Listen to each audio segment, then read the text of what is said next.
dividido em 4 partes, né? Primeiro, pensando um pouco sobre a quantidade de florestas que temos no mundo, acho que uma importância de monitorar florestas. Depois eu vou falar um pouquinho sobre algumas experiências com sensoramento remoto e finalizar falando algumas ferramentas de geotecnologias que eu considero bastante promissoras. Primeiro, uma pergunta, né? Qual país no mundo tem mais floresta?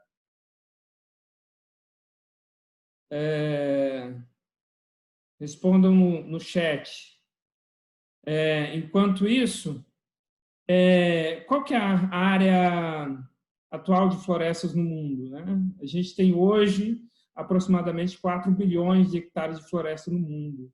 Isso é cerca de 1/3 das áreas continentais do planeta, que é considerado bastante, né?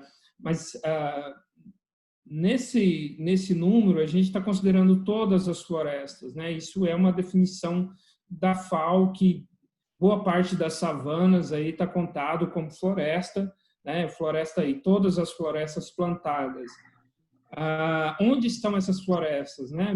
45% são as florestas tropicais, 27% as florestas boreais, as florestas temperadas representam 16% e as subtropicais 11%. Então, quem respondeu Brasil errou, né? A Rússia é o país que tem mais florestas no mundo, com 815 milhões de hectares de floresta. O Brasil aparece em segundo lugar, né? Esses 5 países, Brasil, Rússia, Canadá, Estados Unidos e China, representam, tem juntos mais de 50% das florestas do planeta. E a gente está ganhando ou perdendo floresta? A gente perdeu 178 milhões de hectares de floresta e essa redução de floresta está bastante concentrada na América do Sul e na África, né? Isso para os últimos 30 anos. E tem algumas nos outros continentes, né, como a Europa, por exemplo, que ganhou floresta nesse período. Trazendo um pouco para a nossa realidade, né, a Amazônia, principalmente, é uma região que tem registrado uma redução acelerada na cobertura de florestas, né? Esse ano, nos últimos 12 meses, né, já foi mais de 6 mil quilômetros quadrados de perda de floresta na Amazônia. E essa redução que a gente conseguiu nos últimos 10 anos, né, o desmatamento tinha reduzido cerca de 70%, a gente está revertendo esse ganho, né, com um aumento crescente já de desmatamento nos últimos anos. E quais são as ferramentas que permitem a gente entender e responder a essas perguntas em escala global, né? Acho que é bastante claro que a gente tem uma série de geotecnologias envolvido nesse estudo, que permite a gente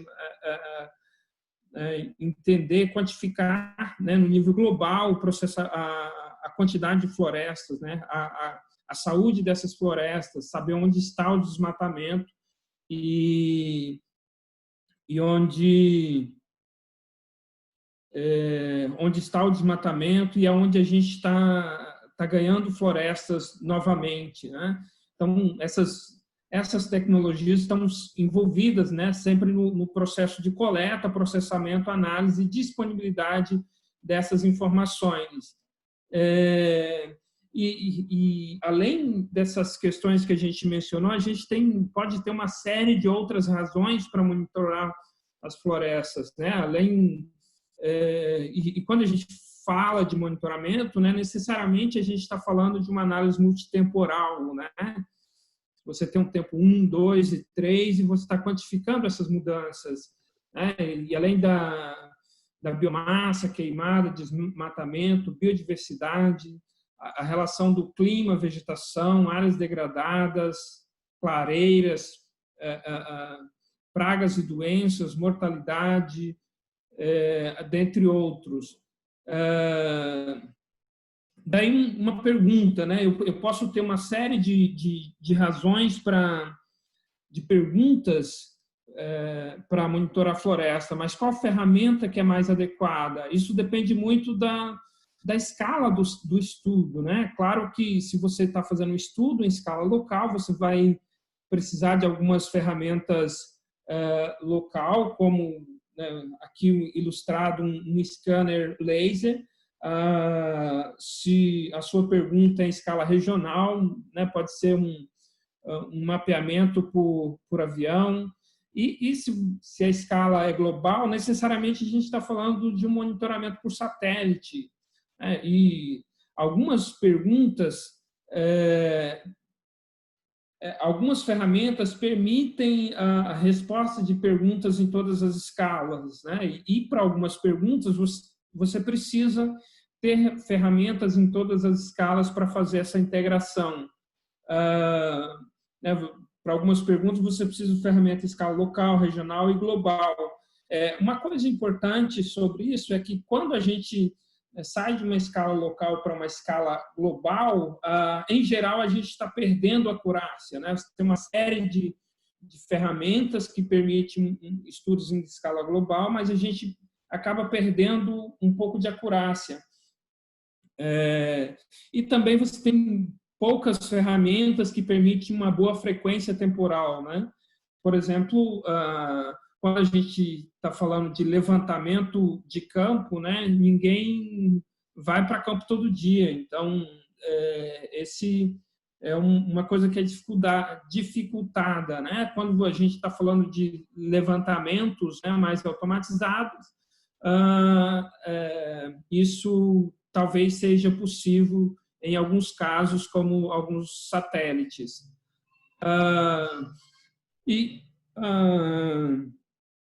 Falando um pouquinho, então, da experiência com sensoriamento remoto, eu queria começar mostrando esse mapa, que é a produtividade primária bruta global, né?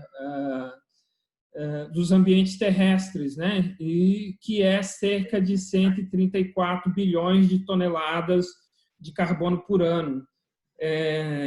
E daí uma pergunta para reflexão. Isso é bastante coisa, né? De carbono que é assimilado pelos ecossistemas a cada ano. E qual que é a quantidade de energia do Sol que a gente sabe que a fotossíntese, né, usa a energia do Sol para assimilar esse carbono por meio dos processos de fotossíntese. Né? Qual que é a quantidade de energia que é gasta nos processos de fotossíntese? Apenas 1%, cerca de 1% da energia solar é gasta nos processos de fotossíntese. E o que acontece, então, com os outros 99%? Essa foi uma das perguntas no meu doutorado, tentando entender onde que está esses outros 99%. Né? Esse é um gráfico que mostra mais ou menos que na verdade, boa parte da onde vai esse 99% é bastante conhecido. Você tem a energia em amarelo, né? São a energia de radiação de ondas curtas, e em mais um pouco a marrom aqui é energia de ondas longas, né? Você tem a energia solar que a gente está chegando em ondas curtas, né? E você e na superfície tem uma série de transformações e tem energia de ondas longas chegando e saindo. Mas tem uma parte da energia que fica na superfície e que é gasta principalmente em dois processos, que é o calor latente e o calor sensível, né? O calor latente está relacionado aos processos de evapotranspiração. E a minha pergunta foi basicamente sobre essa fração da energia que fica na superfície e entender um pouco sobre como ela é gasta e o que acontece quando a gente tira a floresta e coloca um sistema de agricultura em larga escala, por exemplo. Esse estudo foi localizado concentrado para a bacia do Xingu, dentro de Mato Grosso, né?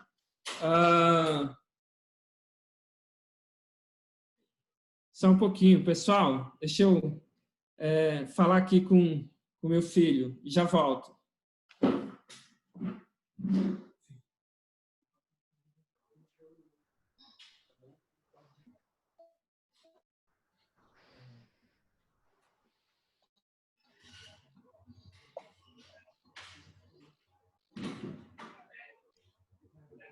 Miúdo, contou uma piada aí no... Eu acho que o Brasil devia fazer um show, mas tá bom.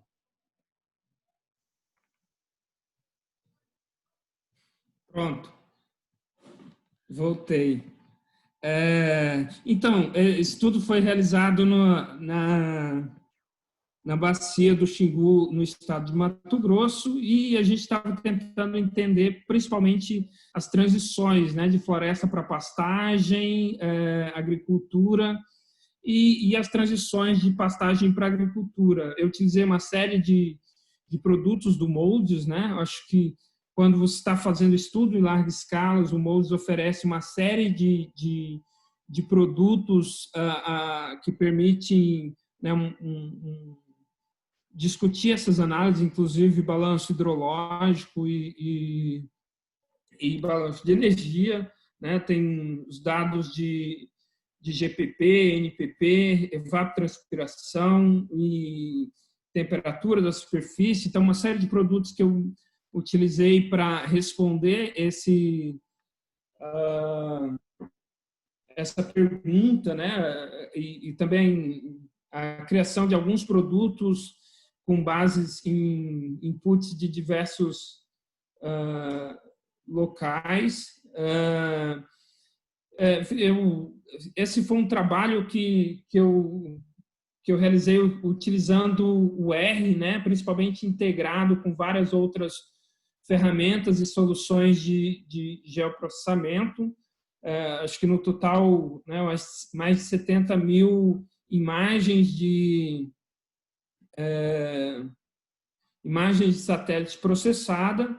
E um dos resultados interessantes, né, tem um trabalho que a gente publicou em 2015, mostrando alguns dos resultados. Se você tira a floresta e coloca lavoura, né, você tem um aumento de até cerca de 6 graus na temperatura da superfície.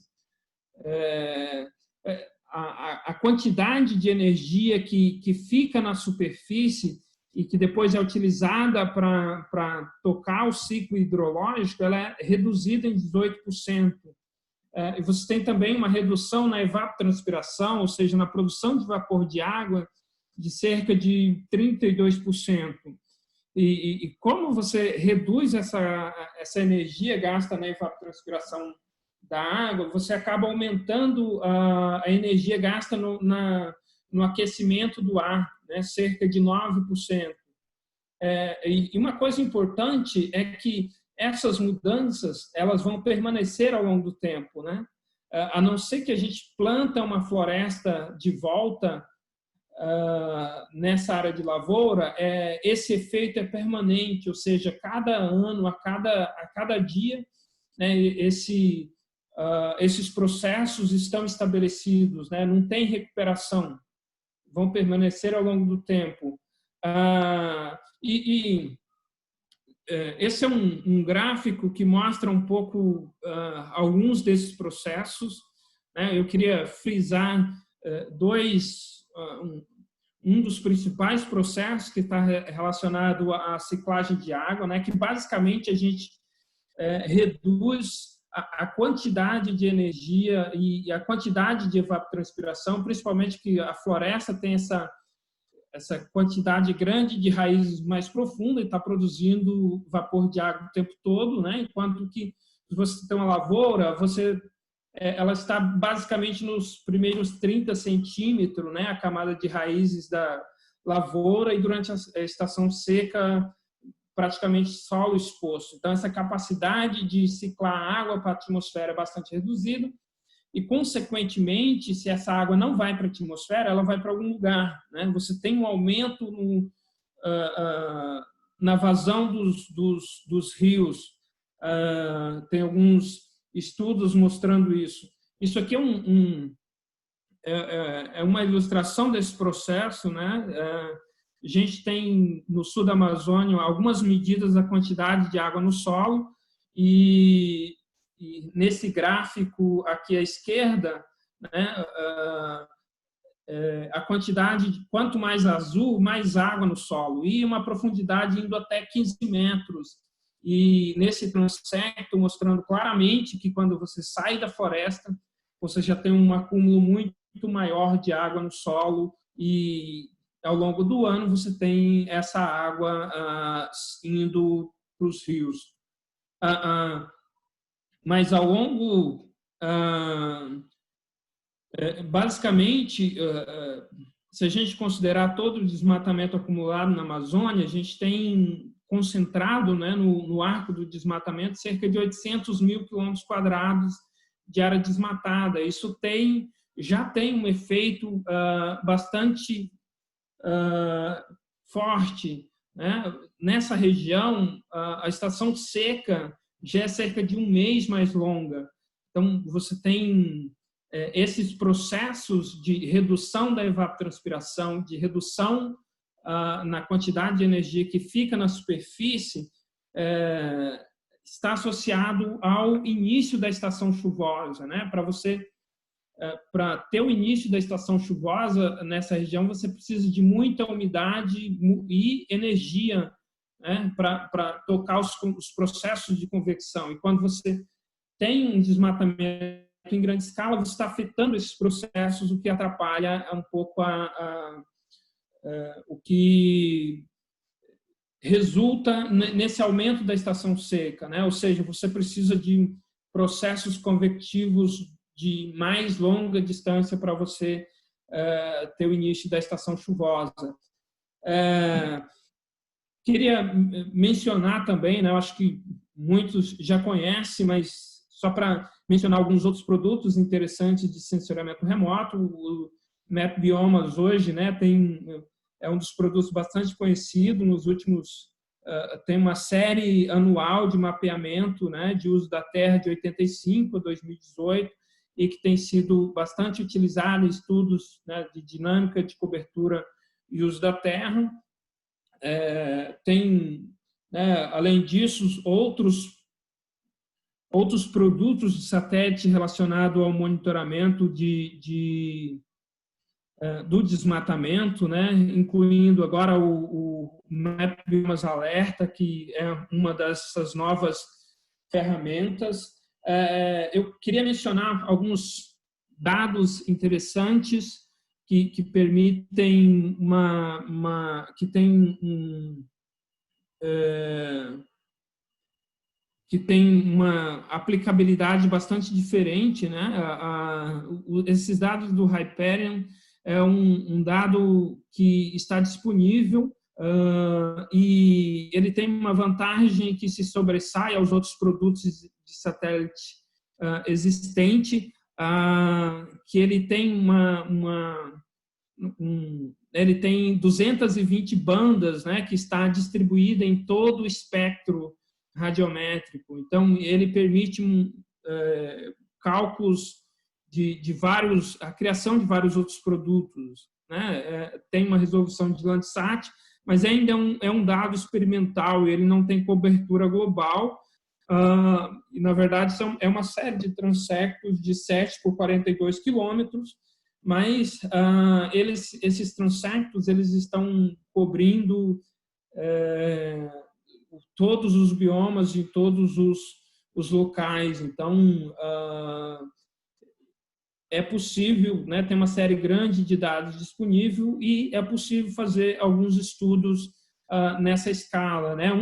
Uma vantagem desses dados hiperespectrais, né, nesse caso do Hyperion, por exemplo, ele permite o cálculo de 15 diferentes índices de vegetação, além dos índices estruturais que também o Landsat permite, né? Tem uma série de índices bioquímicos que está mais relacionado que permite quantificar, né, o estresse da vegetação e também alguns índices considerados fisiológicos.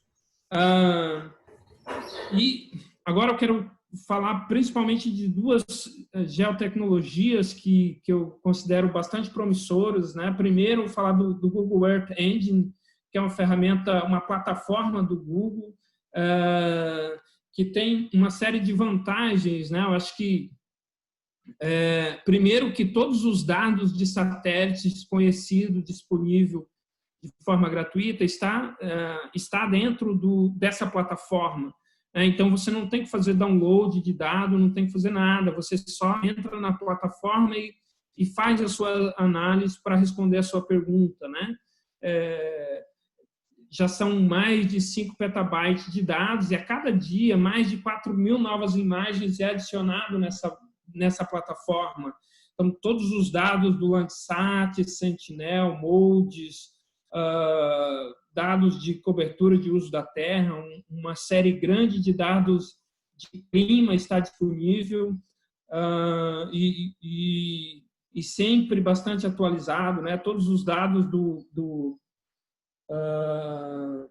Map Biomas, por exemplo, está disponível.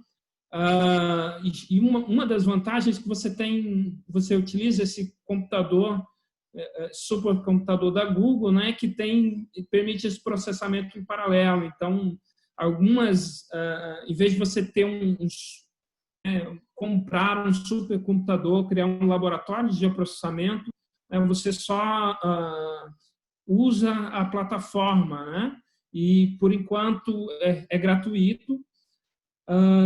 E, por exemplo, mesmo um supercomputador que às vezes a gente demora um mês para fazer uma análise e nessa plataforma você consegue o resultado em cerca de minutos, né?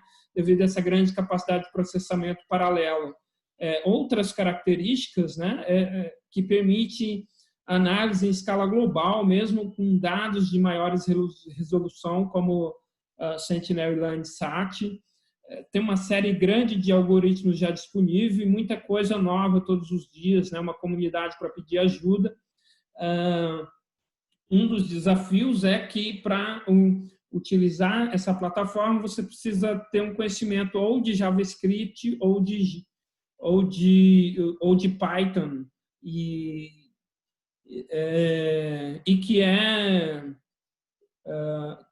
que pode ser um pouco difícil, né? Mas eu acho que aprender para ser um desenvolvedor é mais complexo, mas para ser um bom usuário dessas plataformas, acho que tem uma série essas são linguagens de programação bastante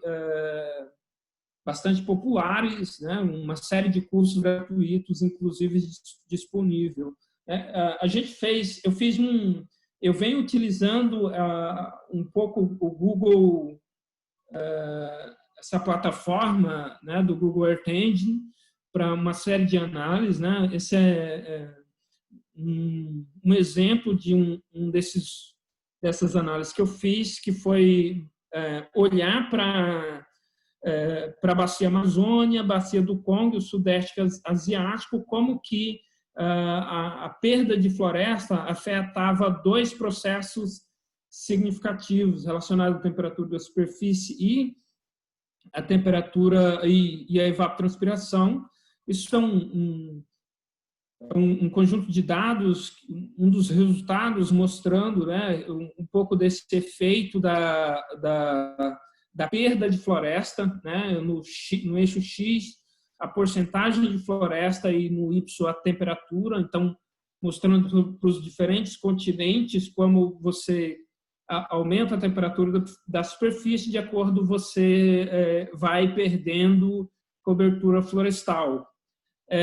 E daí, por último, né, essa outra geotecnologia que é o LiDAR, né, Light Detection and Ranging, que é uma tecnologia óptica que permite medir as propriedades da luz refletida. Basicamente, uma série de lasers, né, que é emitido e de acordo com a resposta você mede a distância. Então, basicamente, é uma reconstrução 3D da vegetação que é permitido que esse tipo de tecnologia permite. Tem alguns sensores que são terrestres, né? Tem aqui um exemplo, né? Um scanner da Faro e da Regal, que é bastante utilizado, mas também tem esses sensores disponíveis para drone, para fazer levantamentos baseado em drone e também em avião, né? Esse é um avião que é do laboratório do Greg Esner, que além do laser scanner, eles têm também alguns sensores de hiperespectrais, né? E hoje ele está utilizando esses sensores, por exemplo, para fazer um mapeamento de recifes de corais, né? E identificando, inclusive, as espécies dominantes no recife de corais e aonde que estão, né, os recifes estão enfrentando maiores problemas. Isso é um videozinho que mostra um pouco dessa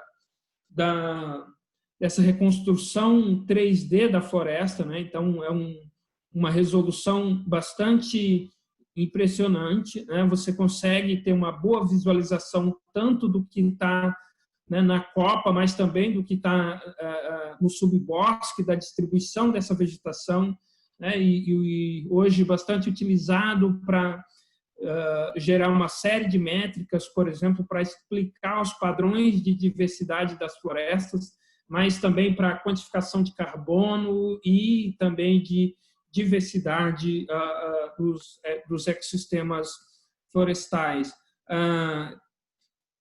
Mais uma animaçãozinha mostrando um pouco dessas aplicações, né? Um scanner a laser, a coleta dos dados.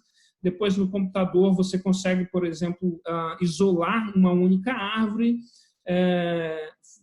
fazer uma série de medidas em relação a dimensões, né? Tirar as folhas e você quantificar a quantidade de galhos e distância, calcular volume, diâmetro, ou você, por exemplo, retirar todos esses galhos, olhar no tronco principal e ter um bom planejamento, por exemplo, de exploração dos recursos madeireiro, de quantificação de carbono, etc.